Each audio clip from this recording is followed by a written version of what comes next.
Boa noite a todos. Vamos neste momento respirar profundamente, aliviar a nossa mente da tensão do dia a dia, buscando sentir esta harmonia que reina neste ambiente, que com certeza a espiritualidade já preparou para nós.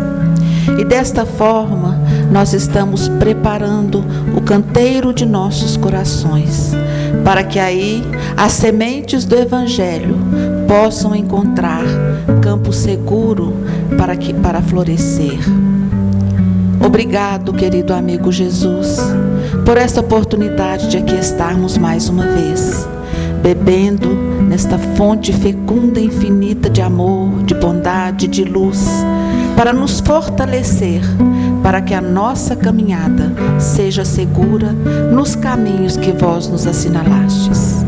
Que a vossa luz, Mestre, possa estar sempre presente em nossos corações e seja esta luz a iluminar os nossos pensamentos, as nossas atitudes, os nossos passos, para que realmente possamos chamá-lo de Mestre, porque estamos buscando seguir os ensinamentos que vós nos deixastes. Obrigado mais uma vez e que possamos levar estas bênçãos que aqui são recebidas por todos nós e fazê-las com que elas se multipliquem no nosso dia a dia, na nossa convivência, na nossa família, no nosso trabalho, em todos os lugares, para que sejamos cada dia melhores, hoje e sempre, que assim seja. É com muita alegria que a gente, constata a presença de vocês aqui, desses rostinhos amigos, que com certeza vieram aqui para buscar um pouco mais de entendimento do Evangelho de Jesus.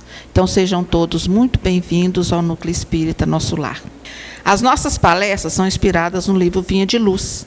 E o assunto de hoje é o som, e que está na carta de Paulo aos Coríntios, capítulo 14, versículo 8. Lembramos que nossas palestras estão disponíveis no nosso canal do YouTube, Núcleo Espírita Nosso Lar. Inscreva-se e ative o sininho para ser notificado de novas postagens. E para falar sobre o nosso tema de hoje, o som, é com muita alegria que convidamos o nosso amigo Ricardo Andrade, que é palestrante espírita e colaborador do Núcleo Espírita Nosso Lar. Seja bem-vindo, Ricardo. Boa noite, gente. Eu não posso deixar de falar que eu estou muito feliz em estar aqui. Eu gosto muito de vir aqui no Núcleo. Eu sou extremamente bem recebido e adoro ser recebido com música, Então, junta tudo que eu gosto, E tem pessoas que só quando eu venho aqui que eu revejo, então fico muito feliz. Obrigado mais uma vez à casa pelo convite, pela confiança. E eu agradeço também essa doutrina que me fez entender um pouquinho mais o Evangelho do Cristo e me faz cada dia mais compreender a doutrina que salva, Que coloca luz no meu caminho e me ajuda a tomar decisões melhores. O título de hoje, o som, ele foi extraído, de uma das cartas de Paulo a Coríntios. Está ali a referência, 14, é o capítulo, versículo 8. E aí o que acontece, gente? A gente começa a trabalhar, aprendendo aqui com o Emmanuel, nessa coleção de Fonte Viva. Ele vai pegando esses livros, tipo o Vinha de Luz, Caminho, Verdade e Vida, E vai colocando assim, cada trechinho, cada versículo do Evangelho, ele comenta. Então ele nos ensina a perceber o Evangelho. E com isso a gente tenta comentar aquilo que Emmanuel comentou do versículo. E olha o que ele trouxe, Porque se a trombeta der sonido incerto, quem se preparará para a batalha? A alusão que ele faz, a comparação, a metáfora, é uma batalha, A gente costuma ver em filmes, quando a batalha está se organizando, tem uns toques, de trombetas, de cornetas, tem o som de avançar, tem o som de retirada, não tem? Vocês já viram pelo menos em filmes? Então esse som, ele comanda os movimentos do exército, na sua estratégia nessa batalha. Então é muito importante o exército ficar ali, atento ao som que virá, porque será a voz do general, do comandante da batalha, para que eles possam de forma estratégica realizar o movimento certo para vencer a batalha, ou pelo menos para se preservar da batalha quando o toque é de recuar. Então esse conhecimento de Paulo nas artes da guerra traz para ele assim uma informação de como trazer na carta o peso certo das palavras. Então é muito importante que nós possamos entender esse som, reconhecer nesse som o seu comando, para que a gente possa fazer exatamente aquilo que Deus quer que façamos.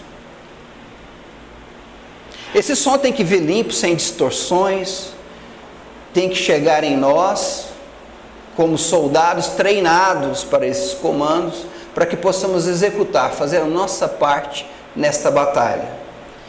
E reencarnarmos é uma batalha, gente? Tem gente que fala, temos que matar um leão por dia. Tem gente que fala assim, tenho que vencer mais essa luta ou essa guerra. Então Paulo é assertivo quando ele fala de batalhas,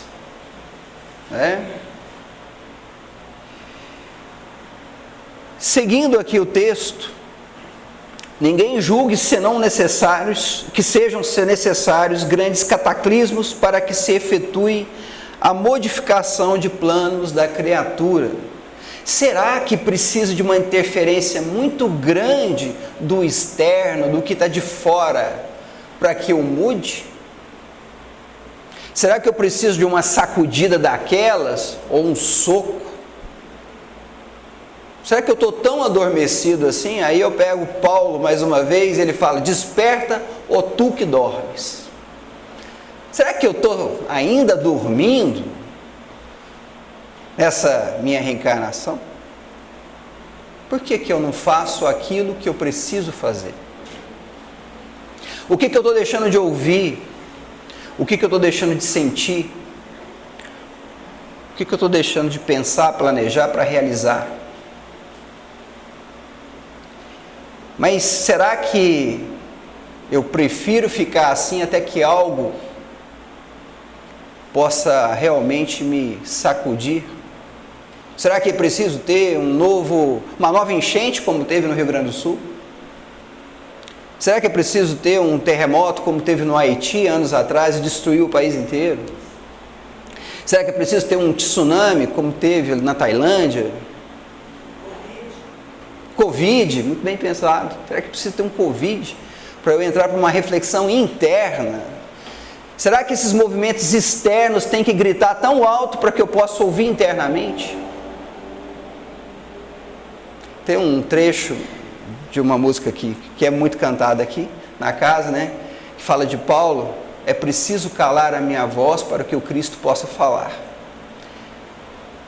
Será que eu estou aprendendo a ouvir o som? A ouvir o som que vem de Cristo para o meu despertar interno? Ou vai ter que ser pela dor e não pelo amor? Vai ter que chegar o tempo que vem o Covid, que vem um novo 11 de setembro, um atentado terrorista, matando milhares de pessoas, trazendo insegurança para o mundo. Então, é preciso que a gente saiba que a nossa mudança vem de dentro para fora, e não de fora para dentro. Depende de mim.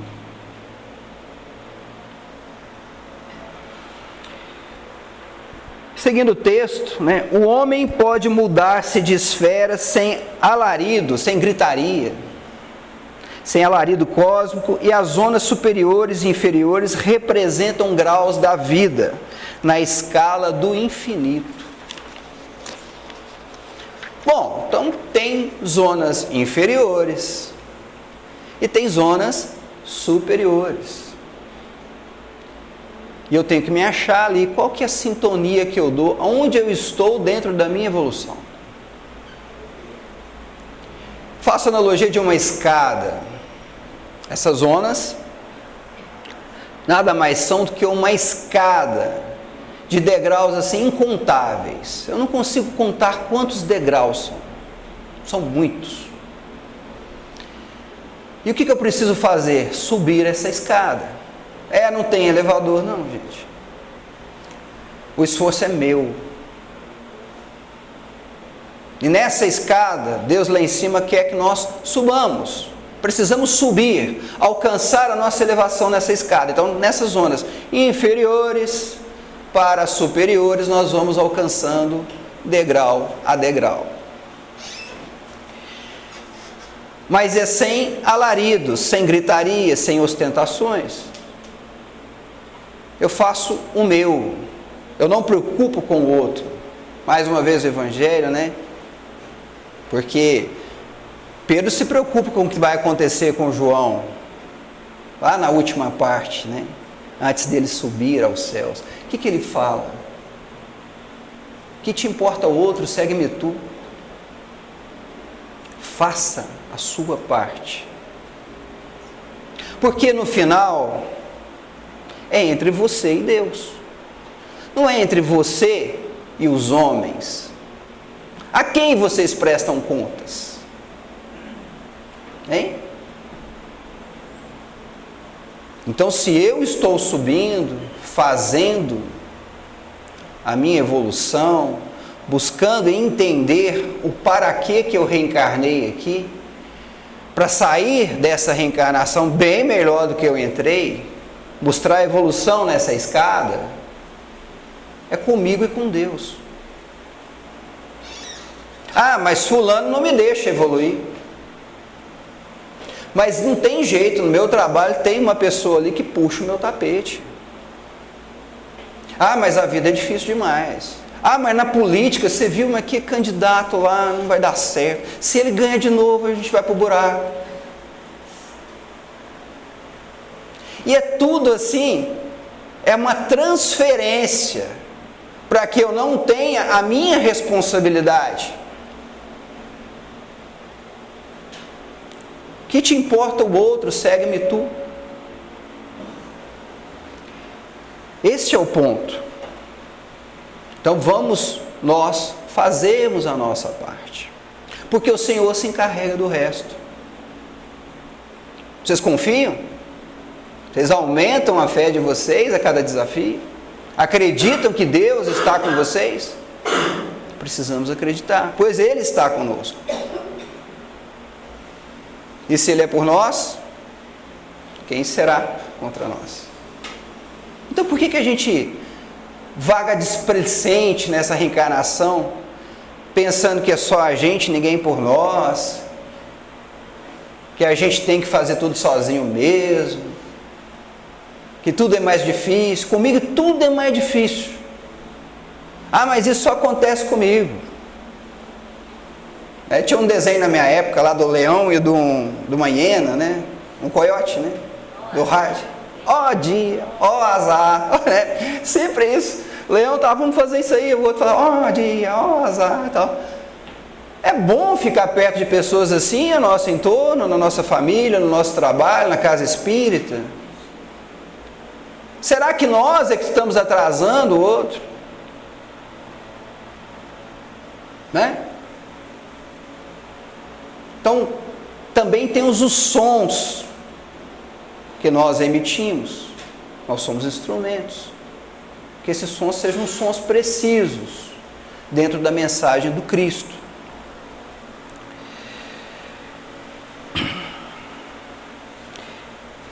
E eu me lembro, eu não poderia deixar de falar, porque a gente fala muito do Evangelho, e é ali que está nos exemplos, né? No final, é entre nós e Deus, não é assim? E tem gente que evolui no silêncio. Aí eu fui me lembrar de um texto do Emmanuel, outro texto, que ele fala de José da Galileia. E ele fala que José da Galileia, ele passa ali no Evangelho batido. Cadê as histórias do José da Galileia? Tem a visita do anjo, e pronto. Né? O que mais tem de José da Galileia? E ele não largou a carpintaria, foi confiado a ele Jesus e Maria. E ele deu tudo que pôde para eles. O sustento, a segurança. Mudou de cidade. Não era assim? Fez tantas coisas. O primeiro berço do cristianismo é José da Galileia. O cristianismo deve muito a José.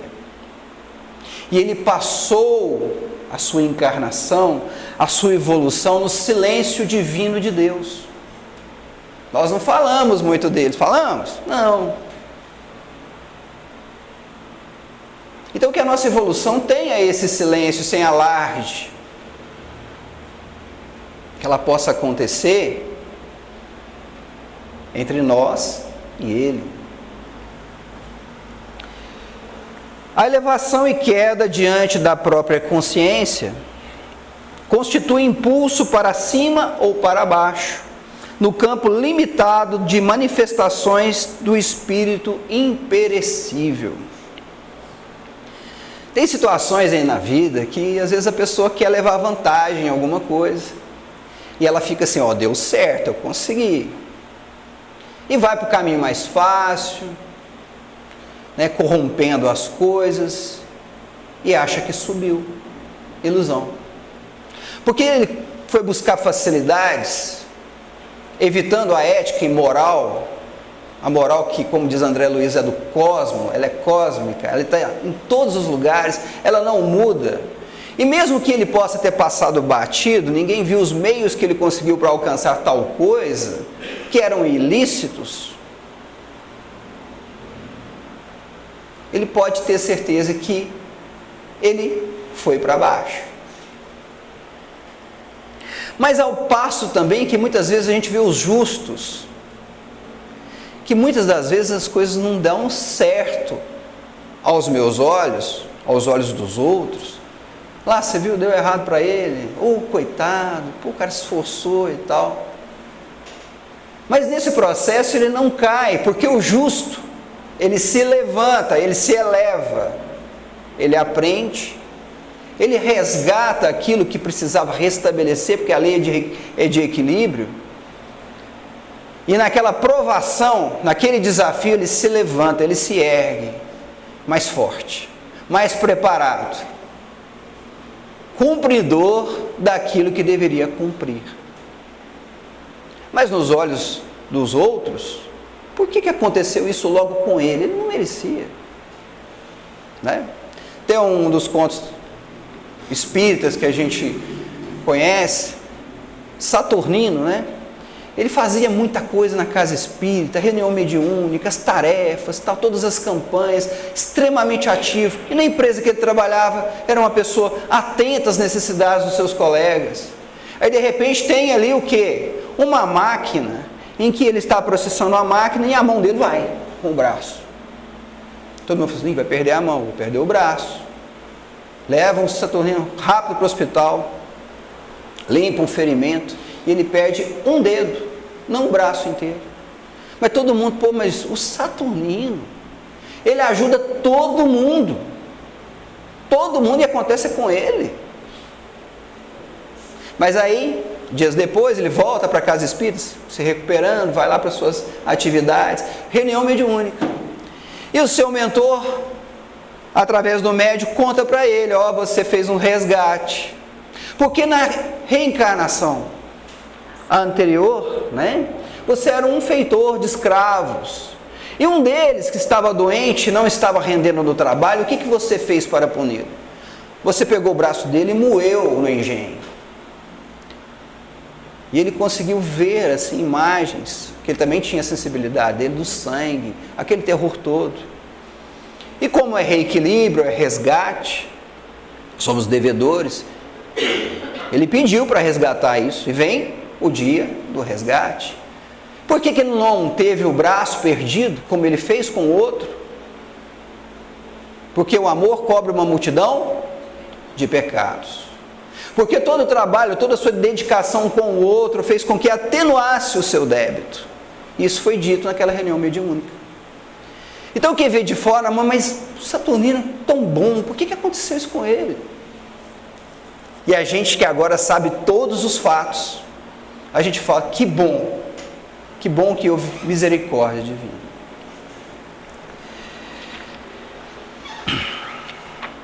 Bom, agora no próximo item, né? Deixa eu falar mais um pouquinho desse, tem um...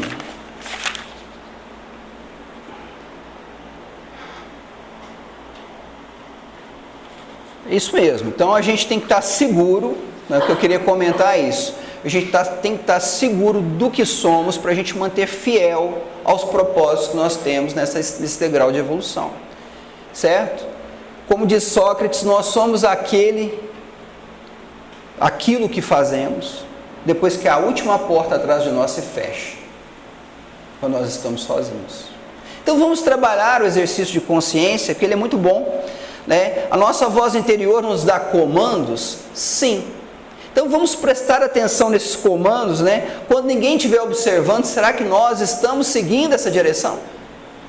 Ou nós estamos fazendo para que os outros vejam que nós podemos fazer, que nós podemos realizar e sejamos então admirados pelo outro? No final, entre nós e Deus, e não entre nós e os homens. Era isso que eu queria completar. Toda modificação para melhor reclama luta, tanto quanto qualquer ascensão exige esforço. Então, você quer alcançar qualquer coisa, precisa de quê, gente? De esforço, de disciplina, de luta, de perseverança, de estar todo dia ali, fazendo, repetindo, errando e aprendendo, criando experiência naquilo. Eu me lembro que tem um caso, saiu nas revistas aí, falando do grande pianista Arthur Moreira Lima.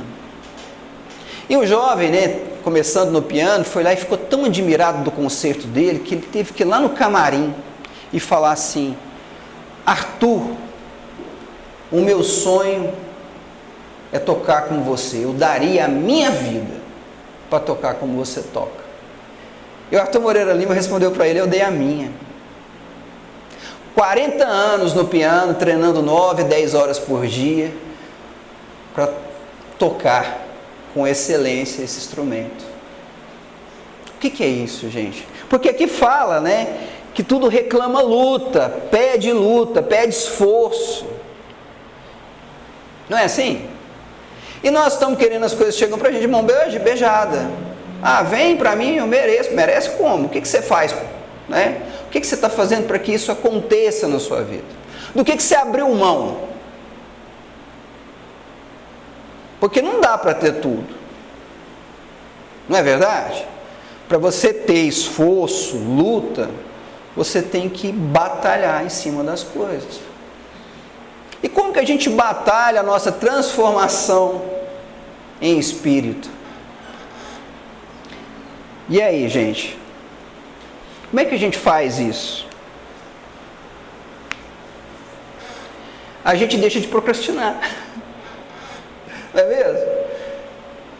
Porque a gente já tem grandes problemas assim, principalmente na civilização atual.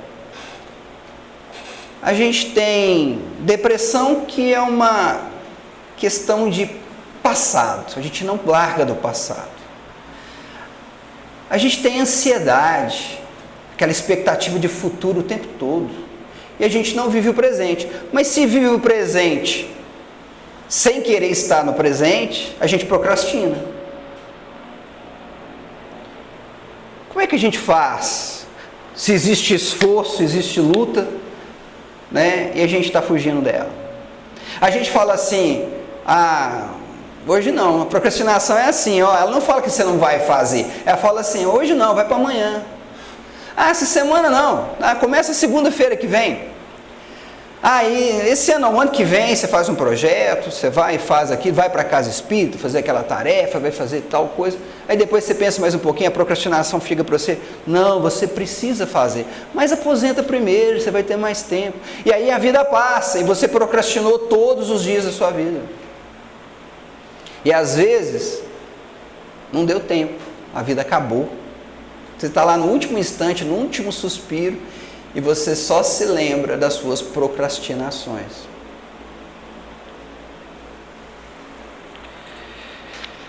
Então é preciso que a gente faça aquilo que Deus quer que nós façamos. Nós estamos ouvindo essa voz, estamos ouvindo o som, não é? E aí a gente vai seguindo nessa luta, buscando então a perseverança das coisas. A perseverança e a constância de tudo que nós fazemos. Vou explicar melhor.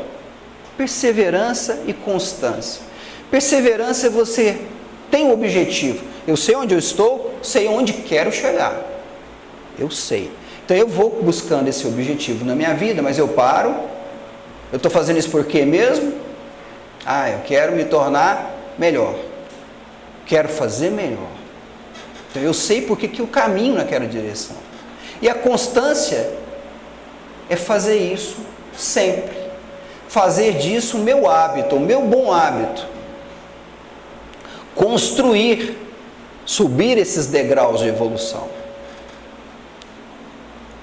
Como diz Bezerra de Menezes, é urgente, mas sem pressa e sem pausa.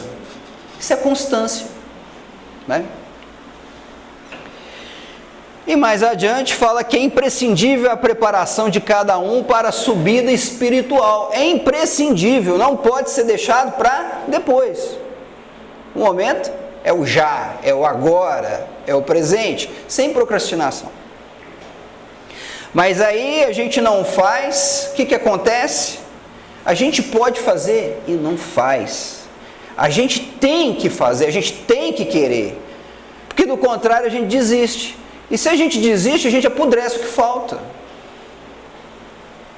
Nós não estamos aqui para apodrecer, para perder, para desistir. Nós somos criados para alcançar, para evoluir. Como diz Platão, buscar a nossa excelência e não a nossa mediocridade. Ficar no caminho do meio. Ah, tá bom. Não preciso mais que isso, não. Né? Fulano não faz nem isso. Ciclano também não faz nada. Por que eu tenho que fazer? O que te importa o outro? Segue-me tu. Né? E outra, melhore suas referências, né? Vamos buscar alguém que faz as coisas, você fala assim, opa, esse é exemplo para mim. Eu vou fazer também. Se ele pode fazer, por que eu não posso? Se o Jerônimo Mendonça fez tanta coisa numa maca, levado de casa em espírito, numa maca, eu que vim aqui com as minhas próprias pernas, não posso fazer? Então vamos melhorar a nossa referência. É natural, portanto, que os vanguardeiros sejam porta-vozes a todos aqueles que acompanham o trabalho de melhoria aglomerados em multidão. Vanguardeiros, né? São aqueles que defendem ideias inovadoras. O que é de novo, Chico? Perguntam para ele. O Evangelho, meu filho. O que é de novo, inovador? Por quê? Porque ele nos renova, ele muda a nossa vida. Ideias inovadoras. Transformação. Então, nessa vanguarda, nós que estamos aqui buscando a nossa modificação, nós vamos buscar, então, estudar o Evangelho. Foi falado dos estudos aqui da casa, são tantos, né? Nós vamos buscar entender, estudar esse Evangelho e praticá-lo. É teoria e prática. Para que a gente possa alcançar experiência, mudar o nosso modo de vida, mudar a nossa vida, mudar a nossa visão de mundo. E quem sabe mudar o mundo. É muita pretensão falar quem sabe mudar o mundo. Depende. Que mundo você está? Quem são as pessoas que observam você, que admiram você? O que é admirar? Né? Admirar é mirar de longe, etimologicamente. Quem está te vendo de longe? Às vezes está vendo para ver se você vai cair, às vezes está vendo para ver o que você vai fazer, que vai copiar, não é assim? Muitas vezes as mulheres assim costumam copiar uma roupa de alguém, na televisão, na moda, não sei, não é? Mas essas mesmas mulheres copiam ótimos comportamentos e nós também devemos fazer isso. Ou seja, nós somos treinados para observar os outros e copiar comportamentos. Homens, mulheres, não importa. Então, se eu estou buscando a minha transformação, alguém está me vendo. É ou não é, gente? E aí, como é que eu faço nesse processo? Alguém está me vendo. Que eu seja, então, a trombeta afinada, que passe o som exato que o general deu o comando para que eu fizesse. Que não tenha distorções. Que quando as pessoas observarem o que está sendo dito, o que está sendo realizado, elas possam enxergar a coerência nessas duas coisas. Porque tem gente que fala assim, o fulano fala uma coisa e faz outra. Gente, é difícil também, mas é o caminho que nós temos. Não dá para facilitar. O Evangelho fala, vou perdoar 70 vezes 7. Mas fulano eu não perdoo. Né? Você não tem a minha interpretação, não tem o meu querer nisso. Eu não posso mudar isso. Eu aceito. Tudo bem, não estou pronto para perdoar agora. Não estou. Mas no futuro eu estou me vendo pronto para fazer. É um caminho. Eu não quero ficar no futuro na mesma situação pensando, eu não perdoo, eu não perdoo, eu não perdoo. Aí eu não evoluo. E aí nós somos vistos pelos outros, observados, admirados, e nos tornamos responsáveis por eles. Mas não numa responsabilidade que envaidece, mas numa responsabilidade que nos coloca ali uma cota de que, opa, se as pessoas estão observando o que eu faço, estão confiando em mim, que Deus esteja comigo e permita que eu não caia, que eu faça aquilo que Ele quer que eu faça. Mas se eu cair, que Ele me levante e que eu possa modificar os meus atos ao ponto de corrigi-los.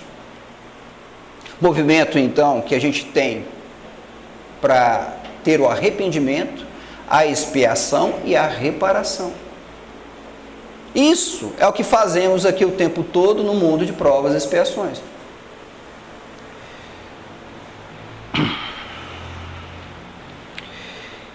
Eis porque, personificando no discípulo do Evangelho, a trombeta viva do Cristo, dele devemos esperar avisos seguros. O que é personificar o discípulo do Evangelho? É trazer em nós, a questão de sermos cartas vivas do Evangelho.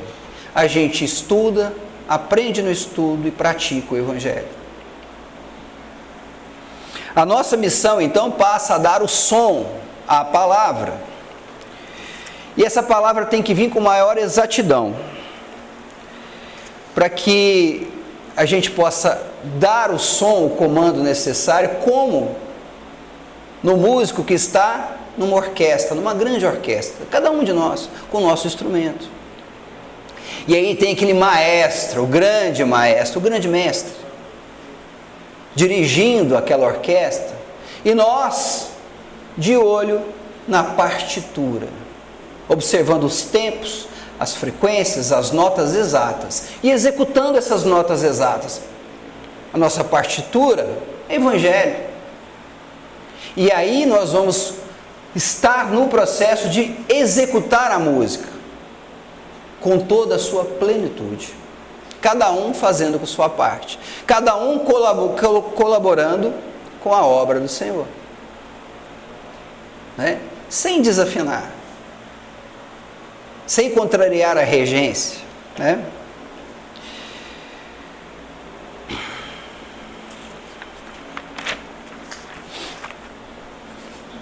Em quase todos os lugares observamos os instrumentos de sons incertos que dão notícia do serviço a fazer, mas não revelam caminhos justos.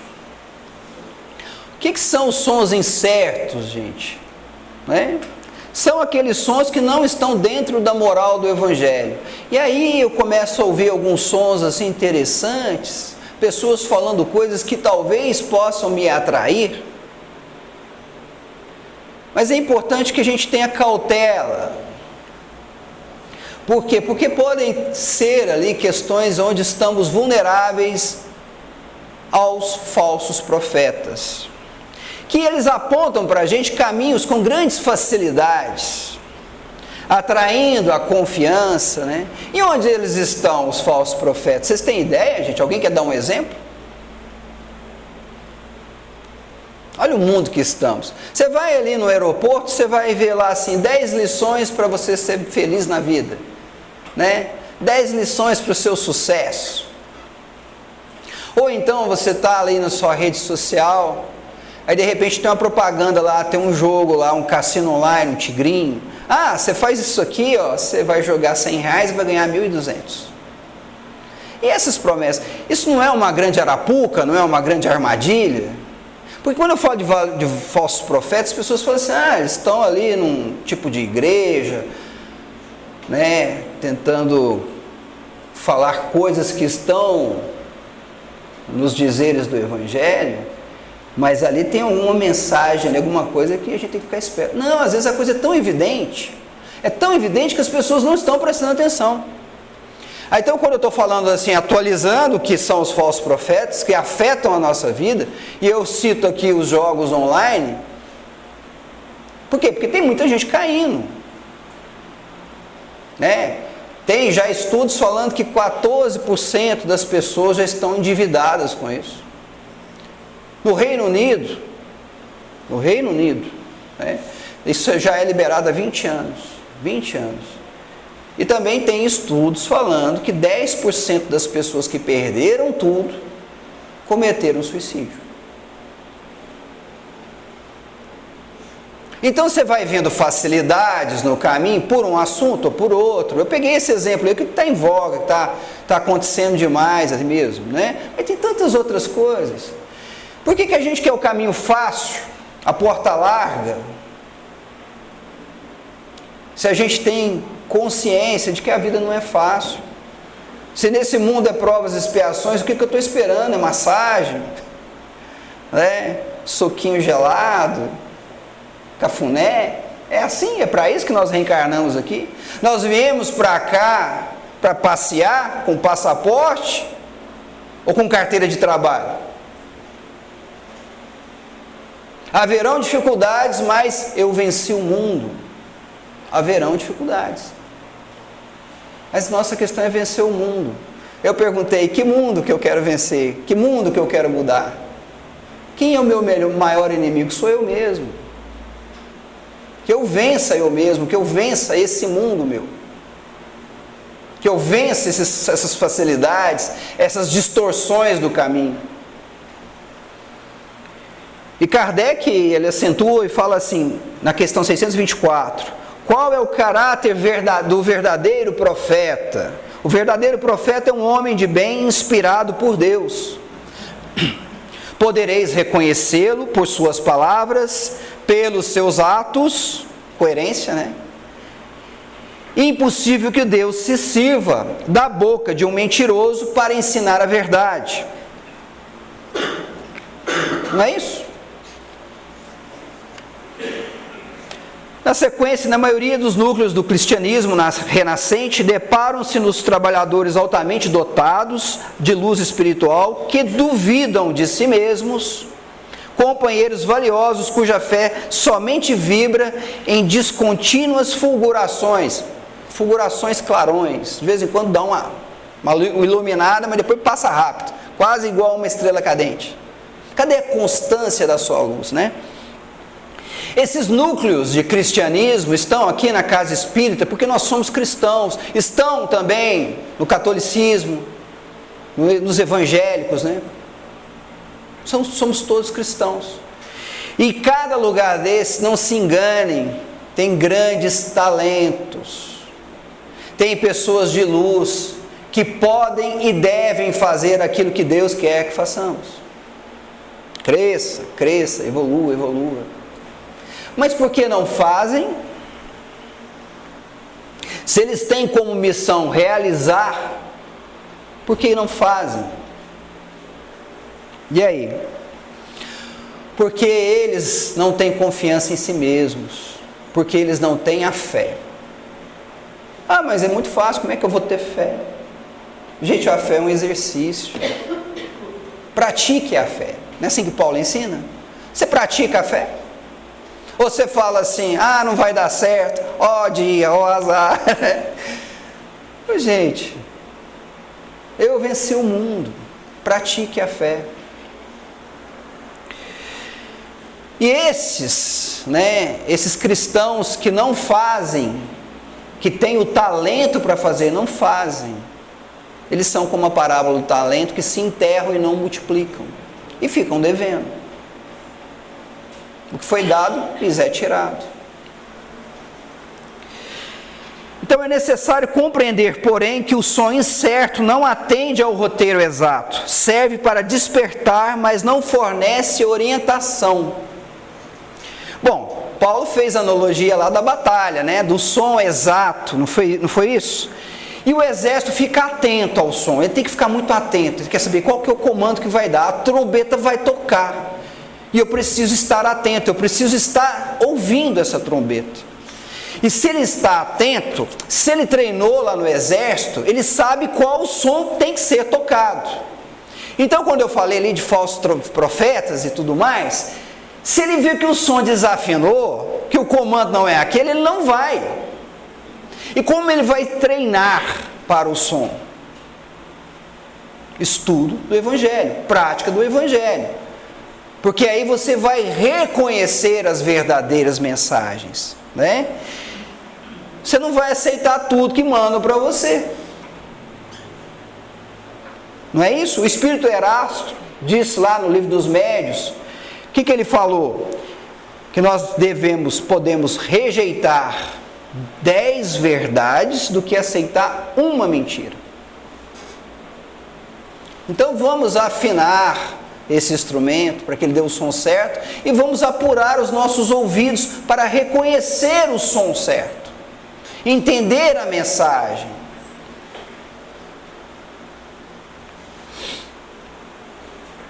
E aí as pessoas vão buscando os fenômenos para entender as mensagens. No início os fenômenos eram interessantes. Vê lá a materialização, essas coisas. Mas isso já passou, gente. Agora nós estamos maduros espiritualmente para reconhecermos a mensagem na virtude moral. É assim que a gente faz. Na sequência, os aprendizes da Boa Nova constituem a instrumentalidade do Senhor, né? Então, estou eu estudando, buscando vontade firme para domar as minhas más tendências, evoluindo, subindo aquele degrau com todo o meu esforço, para que eu possa, então, neste caminho, exercitar a caridade, fazendo justiça e aprendendo a amar. Lei de justiça, amor e caridade. E aí sim, eu estou pronto para fazer o bem no limite de minhas forças. É para isso que eu vim aqui, não vim para outra coisa. Eu reencarnei para fazer o bem no limite das minhas forças. E se eu estou nesse propósito, pode ter certeza que eu sou o instrumento, que eu vou ser utilizado por Deus para fazer o bem, porque Deus faz o bem através dos seus filhos. Não é assim? Então que nós sejamos instrumentos úteis nessa seara do bem, sabendo ouvir os comandos. Aquela intuição, faz isso, você não faz, né? Vamos ouvir as nossas intuições. Sabemos que coletivamente permanecem todos empenhados em servi-lo, entretanto, ninguém ouvide, ninguém esqueça a necessidade de afinar a trombeta dos sentimentos e pensamentos pelo diapasão do Mestre, do Divino Mestre, para que a interferência individual não se faça nota dissonante no sublime concerto do serviço redentor. Afinar a trombeta dos sentimentos e dos pensamentos pelo diapasão do Divino Mestre. Diapasão é um instrumento musical que vibra uma nota só, para que possa afinar os outros instrumentos. O diapasão é o Evangelho, ele está vibrando e eu estou vibrando com ele, em sintonia. Para quê? Aqui Emmanuel fala, né? Afinar a trombeta dos sentimentos e dos pensamentos. E aí me recorreu Chico, perguntando a Emmanuel, lá no início da sua missão, lá muito novo. E ele pergunta assim, eu entendo a minha missão, Emmanuel, mas será que eu vou conseguir? Será que os bons espíritos estarão comigo nessa jornada? E ele falou assim, desde que você se comprometa, estude o Evangelho, pratique o Evangelho, estarão com você. E para isso, você precisa ter 3 coisas: disciplina, disciplina e disciplina. Aqui Emmanuel falou dos sentimentos e dos pensamentos, mas ele falou, mesmo Emmanuel falou para o Chico Xavier, disciplina dos sentimentos, disciplina dos pensamentos e disciplina das ações. São as 3 disciplinas. E isso fez com que Chico fosse o Chico Xavier, que eu me tornasse espírita pelo exemplo dele, pelas 3 disciplinas que ele fez durante toda a sua vida. Então, eu afinando o meu instrumento, entendendo essa questão das disciplinas, eu tenho que ficar avaliando o tempo todo, né? Se eu estou realmente nesse caminho, se eu caminho com essa disciplina. E aí, no meu dia a dia, eu fico vigilante. Os meus sentimentos. O que eu estou sentindo? E agora? É raiva? É inveja? Ou eu estou sentindo empatia ou amor? O que eu estou pensando o tempo todo? Disciplina, eu tenho que ser vigilante. Eu estou pensando, eu estou julgando o outro, ou estou vendo no outro o seu melhor, o seu potencial? Como Deus faz conosco? Por que Ele ama todos nós? Porque Ele ama o que eu sou agora, o Ricardo que está aqui, ou aquele que eu posso me tornar no decorrer da minha evolução? Ele já sabe quem eu serei. Não dá para me amar pelo que eu sou agora, né? Mas Ele sabe o projeto, o caldo que eu vou dar lá na frente. Assim como todos nós. Por quê? Nós somos criados para evoluir. E aí, eu fico atento. Então, estou julgando, ou estou vendo o melhor do outro, eu estou ajudando. Eu não estou empurrando, eu estou levantando. Tem uma vez que o Chico estava nas caminhadas dele aí e tal, fazendo as visitas, né? E alguém falou: ah, Chico, que cachorro feio. O Chico olhou para o cachorro e falou assim: ah, mas ele tem belos dentes. Né? Outro olhar, outra lente. Será que no meu trabalho, na minha família, eu faço isso? Pô, mas você faz tudo errado. Não, mas peraí, nisso aí você é bom. Desenvolve isso aí. Né? Tudo bem que isso aqui você pode melhorar mais, não dá para melhorar um pouquinho? Não é assim? E a disciplina da ação, a disciplina da ação é onde eu me esforço, porque hoje eu tenho que me esforçar. Eu me esforço para fazer ao outro aquilo que eu gostaria de receber dele. Essa é a síntese do Evangelho. Então que minha ação seja assim, nessa sintonia, que eu faça ao outro aquilo que eu gostaria que ele fizesse para mim. E que eu jamais faça ao outro aquilo que eu não gostaria que ele fizesse comigo. Lembra da lei de causa e efeito, que tem um movimento de ação e reação? Para quê? Eu já sei que eu tenho que pagar essa conta. Vamos evitar, vamos fazer o bem, vamos fazer a coisa certa. E aqui, gente, deu horário, vou finalizar, também estou no meu fim mesmo aqui, né? A lição, o som de Emmanuel que traz o versículo de Paulo, ela é simples e ela é direta.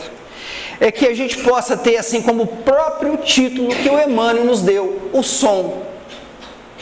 Que esse som seja puro, que esse som seja bem sintonizado, sem vibrações erradas, distorções, que ele esteja ali sem ruídos, mas que seja um som limpo e claro, para que a gente possa fazer com o Cristo, estar com Ele, estar em perfeita sintonia com Ele. Gente, muito obrigado pela paciência de vocês, pela presença.